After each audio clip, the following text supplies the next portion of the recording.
ஒரு மகிழ்ச்சியான செய்தி.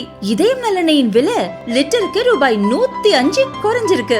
செப்டம்பர் 2023ல 1 லிட்டர் இதயம் நல்லெண்ணெயின் அதிகபட்ச விலை ரூபாய் 503. ஆனா இப்ப 1 லிட்டர் இதயம் நல்லெண்ணெயின் விலை ரூபாய் 398 மட்டும்தான் தமிழ்நாட்டுல. அப்ப இனிமே எல்லாரும் இதயம் நல்லெண்ணெய் வாங்கலாம் இல்ல? கனடாவில் நிலவும் பொருளாதாரம் மற்றும் அரசியல் நெருக்கடியால் பிரதமர் ஜஸ்டின் ட்ரூடோவுக்கு உள்நாட்டில் எதிர்ப்பு அதிகரித்துள்ளது. அமெரிக்கா இந்தியாவுடனான உறவில் விரிசல் ஏற்படவும் ட்ரூடோதான் காரணம் என அந்நாட்டு எதிர்க்கட்சிகள் குற்றம் சாட்டின.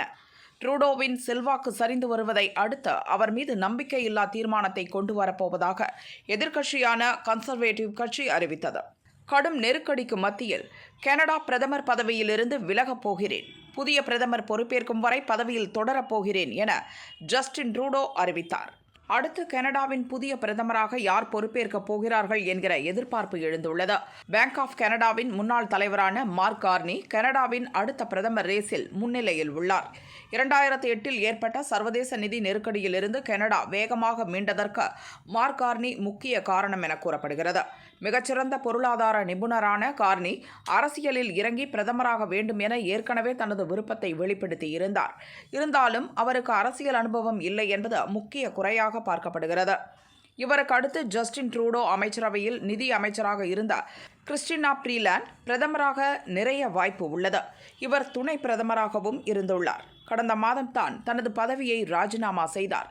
இவர்கள் இருவருக்கும் அடுத்து இந்திய வம்சாவளியைச் சேர்ந்தவரும் தமிழகத்தை பூர்வீகமாக கொண்டவருமான அனிதா ஆனந்த் அடுத்த ஆப்ஷனில் உள்ளார். கனடா போக்குவரத்து துறை அமைச்சராக உள்ள அனிதாவின் தந்தை ஆனந்த் தமிழகத்தைச் சேர்ந்தவர்.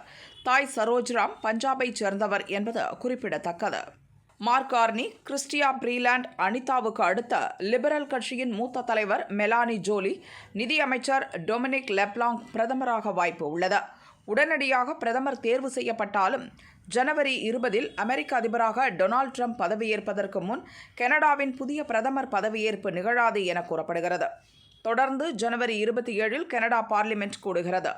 அப்போது ஆளும் லிபரல் அரசுக்கு எதிராக நம்பிக்கையில்லா தீர்மானத்தை கொண்டுவர கன்சர்வேட்டிவ் கட்சி திட்டமிட்டுள்ளது. வரும் மார்ச் மாதம் கனடா பார்லிமெண்டில் வாக்கெடுப்பு நடத்தப்படும். இப்போதைய நிலையில் ஆளும் லிபரல் கட்சிக்கு பெரும்பான்மை இல்லை. ஒன்று அரசு கவிழ்ந்து உடனடியாக பார்லிமெண்ட் தேர்தல் அறிவிக்கப்படலாம், அல்லது லிபரல் கட்சியின் புதிய பிரதமர் பதவியேற்று வரும் அக்டோபரில் தேர்தல் நடத்தப்படலாம் என கணிக்கப்பட்டுள்ளது.